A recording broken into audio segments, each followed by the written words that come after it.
हर साल एमडीए अभियान के समय फाइलेरिया को लेकर आपके बहुत सारे प्रश्न होते हैं। आशा दीदी ये बताइए, आशा दीदी वो बताइए। इस बार मैं डॉक्टर साहब को साथ में लेकर आई हूँ। आप इनसे अपने सारे सवाल पूछ सकते हैं, जिनका डॉक्टर साहब सही जानकारी देंगे और आपके मन की हर शंका और गलतफहमियों को दूर कर देंगे। डॉक्टर साहब, ये फाइलेरिया वाइलेरिया मुझे तो नहीं होगा? जी नहीं, ऐसा कुछ लोग सोचते हैं, पर ये सच नहीं है। फाइलेरिया किसी को भी हो सकता है। ये मच्छर के काटने से होता है और मच्छर तो किसी को भी काट सकता है ना? फाइलेरिया किसी भी उम्र में हो सकता है। जो लोग संक्रमित क्षेत्र में या किसी संक्रमित व्यक्ति के आसपास रहते हैं, उनको संक्रमण होने का खतरा ज्यादा होता है। पर डॉक्टर साहब, ये बीमारी बच्चों को तो नहीं होता है ना? नहीं दीदी नहीं, मच्छर किसी की उम्र देखकर नहीं काटता। ऐसा है, मच्छर से बीमारी शरीर में आने के बाद इसका लक्षण प्रकट होने में लंबा समय लग जाता है। कोई युवा अगर फाइलेरिया से पीड़ित है तो जरूर ही उसको मच्छर ने बचपन में काटा होगा। डॉक्टर साहब, हम एमडीए अभियान में जो दवा देते हैं उसके बारे में भी लोग सवाल पूछते हैं। जरूर पूछिए ना, क्या सवाल है आपका? डॉक्टर साहब, हम तो सुने थे कि फाइलेरिया से बचाव की दवा दूसरी कोई अन्य दवा के साथ नहीं ली जा सकती है।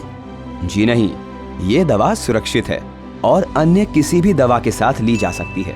सिर्फ और सिर्फ गंभीर रूप से बीमार व्यक्ति, 2 साल से कम उम्र के बच्चे और गर्भवती महिलाओं को ही दवा ना लेने की सलाह दी जाती है। फाइलेरिया तो सुना था कि अपने माँ बाप से आता है, यानी वंशानुगत बीमारी है। जी नहीं, ये बीमारी वंशानुगत नहीं है। ये मच्छर के काटने से होने वाली बीमारी है और ये किसी को भी हो सकती है।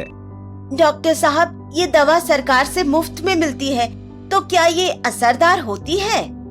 फाइलेरिया से बचाव के लिए यही दवा कारगर है और बहुत से देशों ने इसका प्रयोग करके फाइलेरिया को खत्म किया है।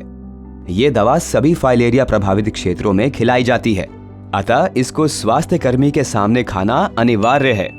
हमको तो किसी ने बोला था कि केवल एल्बेंडाजोल टैबलेट का सेवन करना चाहिए, अन्य दवा का नहीं। नहीं, फाइलेरिया की रोकथाम के लिए केवल एक दवा प्रभावी नहीं है। सभी को सारी आवश्यक दवाओं का सेवन करना चाहिए। सुना है फाइलेरिया से बचाव की दवा शरीर में गर्मी पैदा करती है। बिल्कुल नहीं दीदी, ये शरीर में गर्मी पैदा नहीं करती और पूरी तरह सुरक्षित है। डॉक्टर साहब, क्या ये सही है कि पुरुषों में हाइड्रोसील यानी के अंड कोशों में सूजन साइकिल चलाने और कड़ी मेहनत के कारण होती है? नहीं, हाइड्रोसील एक प्रकार का फाइलेरिया ही है जो संक्रमित मच्छर के काटने से ही होता है। साइकिल चलाने एवं कड़ी मेहनत करने से ये नहीं होता। पर ये बीमारी तो सिर्फ उन लोगों में होती है जो खारा पानी वाले क्षेत्र में रहते हैं।